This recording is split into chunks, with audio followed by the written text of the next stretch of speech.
Hello everybody and welcome back to another video for the day. We are heading back into r/AmITheDevil, and if you guys would love to be absolutely amazing, show your support and see more videos like this one in the near future, be sure to hit that like button, leave a comment down below to start up them wholesome internet discussions, and if you guys have not already, subscribe to the channel and turn on them notifications. Also, if you guys would like to save 10% on your next order of gamer subs, use code Tommy at checkout, or click the link down below. It'll automatically apply the discount to your transactions, and it helps support the channel. Thank you. My 26F friend 26F says that my husband 29M cheated. He denies everything and has given me a day to decide to trust him or end things.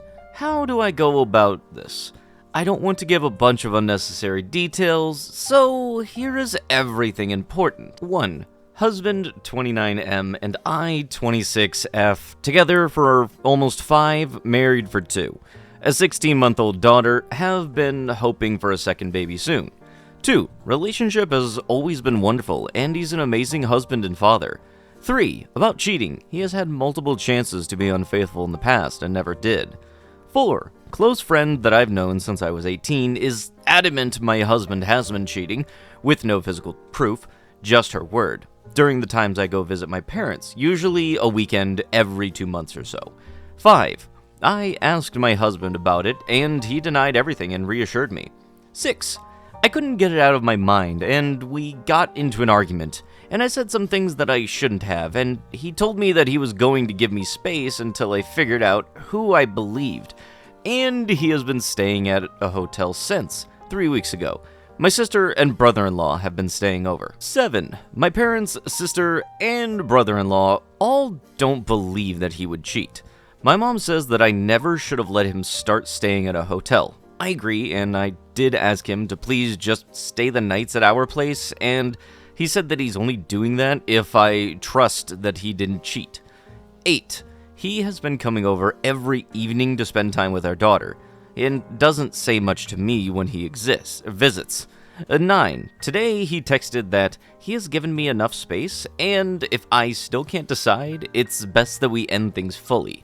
Also, he is signing a lease for an apartment at 6 p.m. tomorrow, and is meeting someone else for drinks after that, and I have until 5 p.m. to make up my mind, or he's going through with the lease, drink date, and will start the divorce process. 1. Every part of me wants to trust him, and that he has been faithful to me, but I don't understand why my best friend, who is basically another sister to me, would lie to me about this. The only way it would make sense for her to lie is if she wants a chance with my husband. What would you do in my shoes? Edit. For everyone saying that he's been seeing someone else at the hotel, it would be quite literally impossible. His Monday to Friday schedule was going to the gym early morning, going to work, being home for the whole evening, sleeping, and repeat, and weekends were the same minus working, and more getting caught up on sleep. For those saying that he's already been cheating, I looked through his iPad, and he has not. For those questioning him as a dad, he has always been a great father.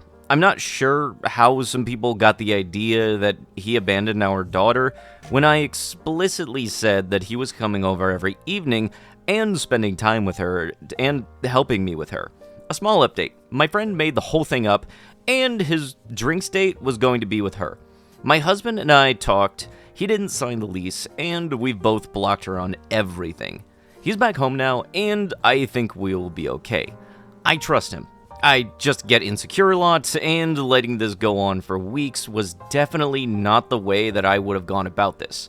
I'll make a more detailed update soon. Yeah, I'm just gonna tell you this right now. When it comes to somebody saying that somebody else's significant other is cheating on them, the thing that person that is being told that information should do is ask your friend for any of the proof of such. You asked for none of that whatsoever, and you blamed your husband for that. Your husband has all justification to be upset by that. He did nothing, and your best friend, who you're supposedly like sisters, yeah, way to go, sister of the year, by the way, just decided to start saying that your husband was cheating because they wanted to try to get closer to them. Oh yeah, also congrats on snooping through your partner's iPad without their permission or knowledge, I bet, because, you know, let's just trust the person that we've known longer instead of the person that is more sentimental to them. If you're that eager to jump the gun on stuff instead of asking for any type of proof of this cheating going on, that's not putting you in any type of good light. And you even stated, like, yeah, hell, he's had many instances where if he wanted to, he could have done something unfaithful, but he didn't.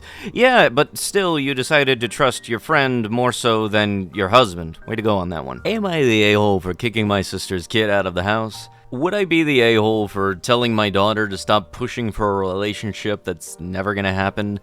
I have 6 kids. Lizzie, 16F, Haley, 14F, Mark, 10M, Jada, 9F, Alan, 6M, and Toby, 4M.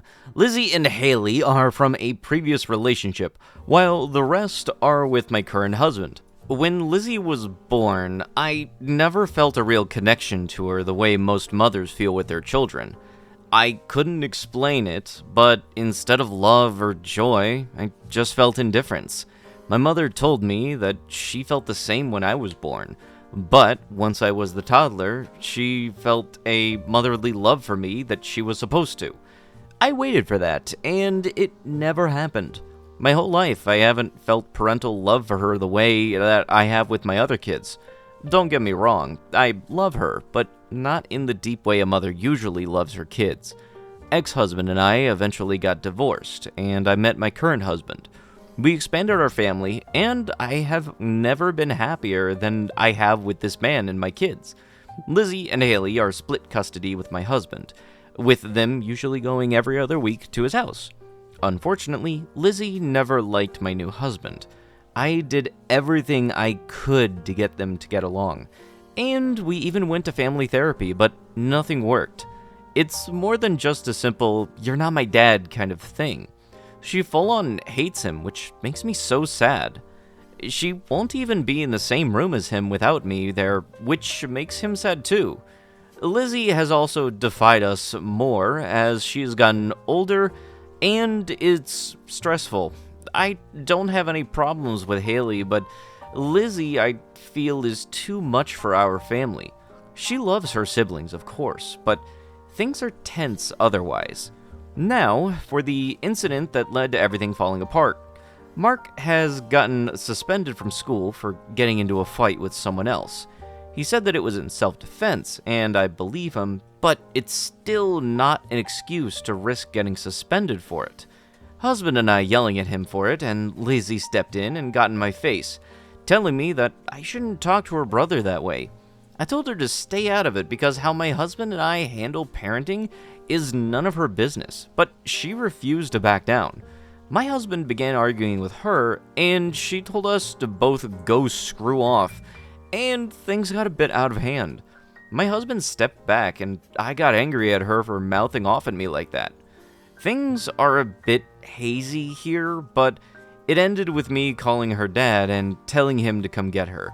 I told her to pack her necessities and that she can get the rest later, but she needs to go now. She has been living full-time at her dad's for a couple of weeks now. Things have definitely cooled off, but this made me change my perspective in some ways. Lizzie has been trying to reconcile. She doesn't have her phone. We never let her have my phone or have her phone at her dad's. But my ex-husband has been keeping me in the know about it all, and she says that she wants to apologize and make things right. She even wrote a letter to me asking to talk. I honestly don't think that I want a relationship with her anymore. After all this, I just don't think it's worth it. I haven't responded, but my ex-husband wants us to try reconciliation and even offered to pay for family therapy. My husband agrees with me on not letting her back into my life. We'll allow her to see her siblings, but I don't want anything to do with her, honestly. Unfortunately, though, she hasn't gotten the hint and is still pushing for us to reconcile. We have had incidents like this before where she was sent to her dad's full-time for a while so that we could cool off, but I think this time might be for good. The courts aren't involved in our custody, so there's no problem there, but I can't get her to stop and leave me alone. I am planning to let her know that I don't want a relationship with her anymore, and that she should let it go. Would I be the a-hole if I did this? So, daughter stepping up for her siblings when parents happen to be yelling at them, especially since, like, you both stated that you're yelling at the kid because they stood up for themselves from getting bullied and got suspended. Unfortunately, in a lot of school systems, both parties are punished, not just the bully, but both the bully and the victim, and I really do not like that kind of system. It very much sucks. Also, way to go saying that, oh, things got a little bit hazy, like that's not trying to sugarcoat over I said some stuff that I regret. My mother and my mother-in-law cut me off, including their granddaughter. I posted this in the parenting sub, but the post has not yet been approved, and the just no mother-in-law, so I wanted to try and post it here for a different perspective. If you need more info, check my post history and comment, but I'll answer any questions. My mother and mother-in-law babysat my daughter some time ago, and they cut her hair without even asking me. When I picked her up, I was so mad and asked them why they would do this without asking me. Then they told me that they thought my daughter decided. When my daughter was born, my husband wanted her to get her ears pierced as he believed it would be better for her because she wouldn't remember the pain in the future. I was able to convince him that I wanted our daughter to decide herself, because I believe she should choose what she wants to do with her body. There have been other instances where I would let my daughter choose things, but only when it came to her body, and they said that this was the reason why. My daughter seemed genuinely happy with the new hairdo, but that wasn't the point. They violated a boundary, so I actually came to Reddit and asked for advice. The advice I got from most people was to give them time out or cut them off. I didn't want to cut them off, so I just gave them a timeout when it came to babysitting. Well, after I deemed it okay for them to babysit and to give them another chance, they started blowing us off. It started with me just asking my mother if she wanted to see our daughter, as it had been some time. My daughter had been asking about them, and she responded with a, "No thanks." I thought she was busy, so my husband asked my mother-in-law the same question later that week, and she responded with, "I'm unfortunately busy." It became more apparent that they were avoiding us, so I created a group chat with both my mother and my mother-in-law and asked them what's up. Long story short, in the end, they decided not to have any contact with me moving forward. Apparently, they understood why I was angry, but I showed them that I could remove access from their grandchild if and when I ever decided it was appropriate for an honest mistake. I noticed that they both took me away as a follower on their Facebook account, but I follow my siblings, and I saw pictures of them all. Apparently, they have had many family gatherings on both sides of the family together. I have 4 siblings, and they all have quite a lot of kids. My mother-in-law also has many kids and stepkids, and individually, my mother-in-law has more than 10 grandchildren, and my parents have 8, including mine. They have been bringing my family together without our knowledge, and have been having regular meetups and barbecue gatherings. I asked my sister offhandedly how this all started, and she told me that it was about time that they gained some self-respect, and that while she understood why I was angry, she wouldn't want to have contact with a child whose parents could decide then to stop all contact. I genuinely didn't know that this would become a big thing. I asked my sister how they would cut off their own grandchild, and she said, "You can make an argument either way for whether it's okay to block family or not, but it can't just be okay for one set of adults in the family and never the other." My mother-in-law still has contact with my husband, but she never asked for pictures or anything of our daughter. I'm guessing because she doesn't want to give me the power to demand my husband stop sending her pictures. They have recently invited my husband to these gatherings, and my husband is planning on not going. But he told me that I brought this on myself in a gentle way, and that he refuses to never see his family again, just because they cut me off. I am just genuinely shocked. So you mean to tell me that you happen to threaten your parents or grandparents, I don't really know the relationship between y'all's, with lack of contact from their stepdaughter, and then they basically said, okay, well, no you, Uno reverse, we're going to just start enjoying each other's company without you, have fun with that, and yeah, no, you quite literally have brought this on yourself. This is the consequences of your own actions, and unfortunately, your husband and daughter are also having to deal with this because of your actions. So yeah, I guess a little bit of a PSA for you there. If you happen to be a dong to others, don't be surprised if they just don't want to do stuff with you. My wife, 29F, says that she wants to die rather than continue to be married to me, 30M, or be a full-time parent to our 3 children. Will you guys please tell me the hard truths that I need to hear? I posted this earlier in the week, but quickly took it down after receiving a bunch of advice that I didn't want to hear. I'm reposting this again, this time ready and willing to just go with the advice that I received, knowing that I have been working against myself here and I just need to change. It is worth noting that I am Christian. I grew up without a good example of a healthy marriage, and I wanted to be different, which in my mind meant fighting tooth and nail to keep my marriage. My main focus has just been being a supportive husband and father. My wife recently has emphasized again that the idea of being married makes her feel redacted, that she needs to find herself. She can't be a mom, a wife, and herself at once. She has greatly suggested with mental health issues over the years, and any notion of giving up on my marriage feels like I'm quitting on someone that is sick and just needs to find love and support. This is a long journey to try and document that's been going on since the beginning of the beer virus, roughly. Over the course of 5 years, my wife and I have had 5 pregnancies. Our now 6-year-old, a miscarriage, a 4-year-old, 3-year-old, miscarriage.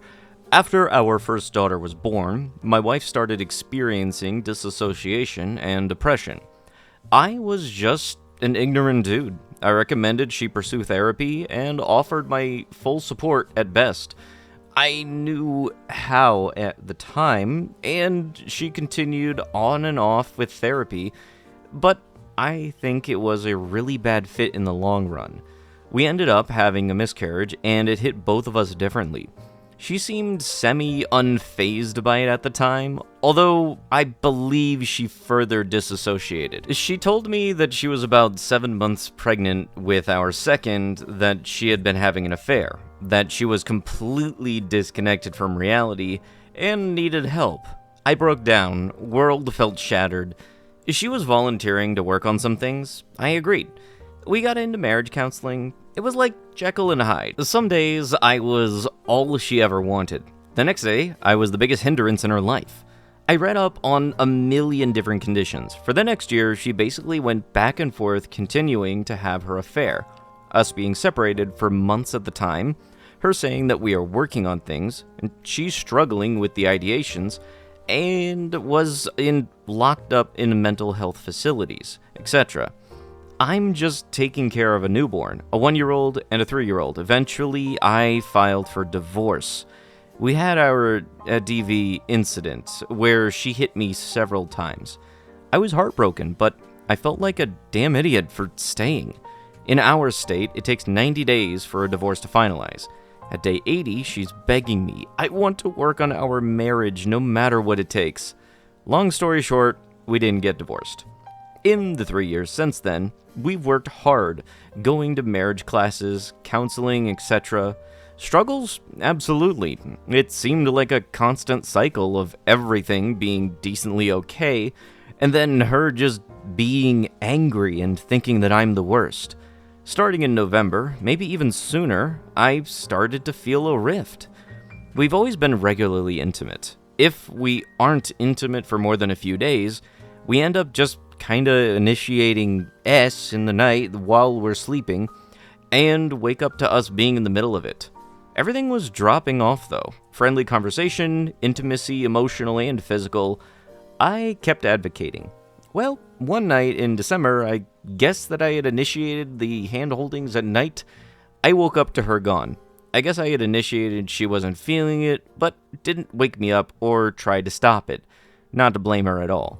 She told me when she came home, saying that she had been uncomfortable. I profusely apologized, offered to sleep on the couch, do whatever to make her comfortable, therapy, etc. We had a few weeks or so of everything being okay after. Still intimate, only she initiated.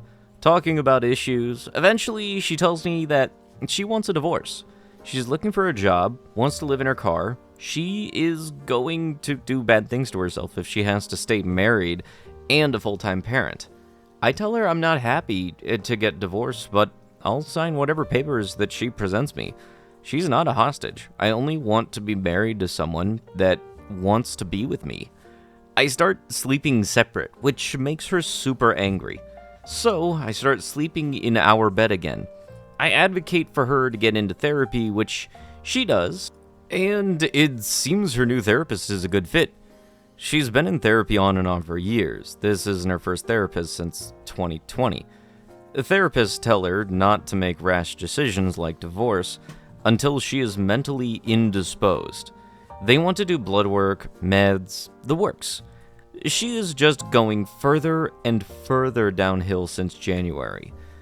She's in like 4 women's groups, therapy, book clubs, etc., all about mental health and wellness. She's been getting more withdrawn from all of them. It's always so back and forth. She asked for a divorce leading up to her period. After her period, she wanted to go house shopping and said that she couldn't imagine life without me, and is so sorry that she's losing her mind. Then she goes back to wanting a divorce. We had a lovely date last week. We went to see a show, dinner, drinks, very cuddly and romantic. Next morning, I'm getting the cold shoulder. Yesterday morning, I got the kids ready for school, and when she came down to take them, she said the divorce papers were on the table, please sign them. I signed them. I've offered to pay for her living situation, bills, etc. for a year, take on all of the debts. She gets to claim the kids on taxes, and after the year is up, I pay child support. She can have all the money in our savings, non-retirement investments, so on. I just want the clothes on my back and 50% access to my kids. Well, she has been in bed basically since I signed the divorce papers. She went to her book club last night, but turned off her location. I didn't ask or say anything. When she got home, I had to leave her work. She texted me while I was work, and I took 30 minutes to respond, so I guess she tore all of my clothes off the hangers in the closet. Today, she has just been in bed all day sleeping, and she says that she pushes everyone who cares out of her way. She always says that she is this way. She won't talk to her family, friends, therapists, etc. It's so confusing. She asked for the divorce, said that she'd stay at a women's shelter or in her car, that being married to me was bad for her. I signed the divorce papers and offered to her all of our assets, and now she's just non-functional? Help! She did come back from wherever she went last night with a bunch of magnesium because she is convinced she has PMDD and has read that magnesium helps. You know, for some reason, I feel like you might be describing that a little weird. It usually is good that if you're going to be doing the under-the-sheet shuffle with your significant other, both of you being conscious is usually a good, morally acceptable start. I'm not entirely sure if that might be playing into some of the stress, but I kind of feel like it might be somewhere there. But with that, that is going to have to be it with the video. If you guys would love to be absolutely amazing, show your support, and see more videos like this one in the near future, be sure to hit that like button, leave a comment down below to start up the wholesome internet discussions, and if you guys have not already, subscribe to the channel and turn on them notifications. I'll be sure to see you guys in the next one. Thank you so much for watching, and bye-bye! you.